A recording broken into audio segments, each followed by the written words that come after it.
Hi, it's Holly Souter, Outreach Coordinator for Geauga Park District with a backyard nature craft you can do.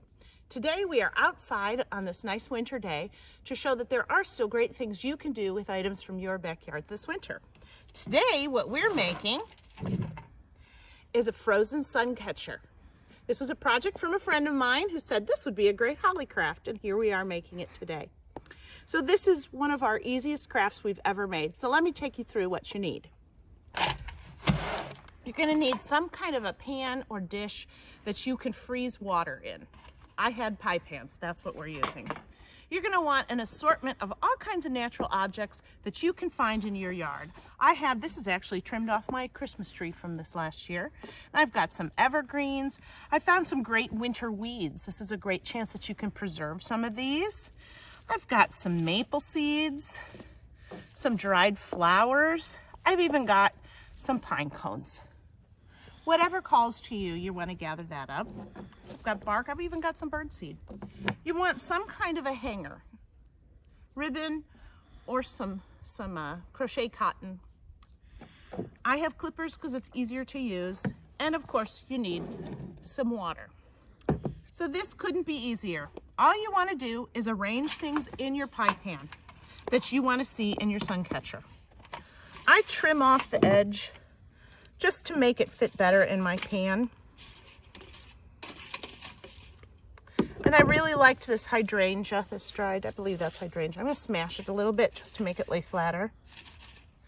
And then I'm gonna put my ribbon in. So I'm gonna put it in, fold your center, and put that end in the pan, because that's gonna be what freezes in. And then I'll tie a knot in the top when I take it out of the freezer to hang it from a tree.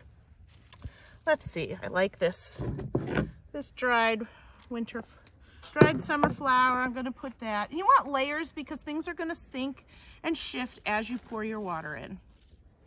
There's some great winter weed that's still out in the bushes.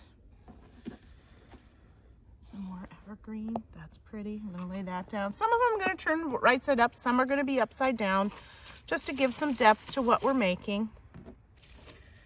Let's not forget these little maple seeds.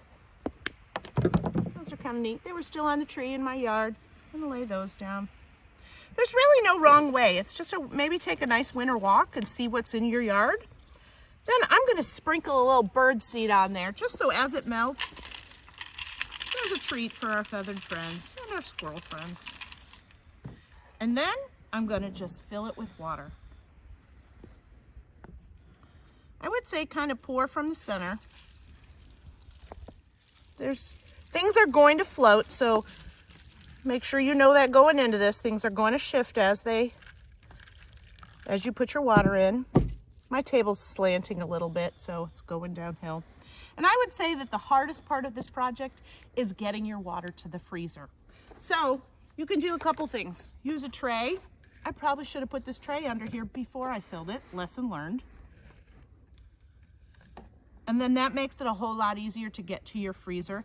Make sure you have a level spot in your freezer before you go to it to put it in. Learned that too, because this is a little uneven.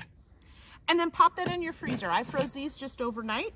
And you can see they look vastly different from the front and the back. You can see more of it from the back because things rose to the top as they sank and as they floated. So that is how you make a frozen nature sun catcher. Another variation that you could do is add a little food coloring to your water before you put it in the freezer. I added a little bit of red to this one. Adds just a little more color into the yard. And then you can go ahead and hang these on trees and branches in your yard. And as it warms up, you'll see a little bit different of the nature that shows through as it melts. And then it's all going to just drop to the ground where it started in the first place. I hope you have a good time making this nature craft.